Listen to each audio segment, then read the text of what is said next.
JTBC는 이은혜의 남편인 고 윤상엽 씨가 3년 전 가평 계곡에서 숨진 날과 그 전까지 두 사람의 행적도 추적했는데요. 여느 부부와는 달랐다는 증언이 나왔습니다. 따로 살던 윤 씨의 집 보증금을 챙겨간 이 씨는 보험사가 사망보험금을 주지 않자 강하게 반발하기도 했습니다. 김태영 기자의 보도입니다. 2019년 6월 30일 집 앞 CCTV에 잡힌 고 윤상엽 씨의 마지막 모습입니다. 반바지와 반팔 차림에 가방을 맨 윤 씨가 휴대전화기를 보면서 부인 이은혜를 기다리고 있습니다. 윤 씨가 이 씨 그리고 이 씨의 지인들과 경기도 가평의 계곡에 놀러간 당일입니다. 그리고 윤 씨는 그날 밤 8시쯤 계곡에서 다이빙을 한 뒤 숨졌습니다. 윤 씨가 몸을 던졌던 계곡에는 사망사고 발생 지역이라는 경고푯말이 서 있습니다. 원래도 위험한 데다 밤에는 더욱 사람들이 잘 안 찾는 곳이라고 합니다. 사람이 밤에는 거기를 캄캄했죠. 그때는 불도 없었어요. 캄캄한데 개울을 쪽으로 어떻게 가겠어요? 무엇보다 윤 씨는 수영을 하지 못해 물에 들어가는 것을 좋아하지 않는 것으로 알려졌습니다. 당시 여행을 갔던 일행의 지인도 비슷한 말을 들었다고 했습니다. 수영을 못하고 물을 무서워하는 사람인데 너 남잔데 다이빙 해라 우리 다 하는데 왜 너는 안 하냐 이런 식으로 부추겼다고만 들었어요. 윤 씨가 숨진 시간은 생명보험의 효력이 사라지기 불과 4시간 전이었습니다.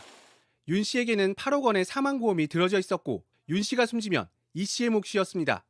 하지만 이 씨의 범행을 의심한 보험사가 보험금 지급을 거절하자 이 씨는 보험사가 횡포를 부린다며 직접 언론사에 제보를 합니다.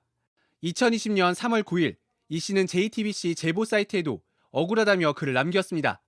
이 과정에서 목격자들이 보험사의 진술을 거부하고 있고 보험사가 윤 씨 가족의 연락처를 요구하지만 가족들이 죽음을 의심하고 있어 알려주지 않고 있다고 털어놓기도 했습니다.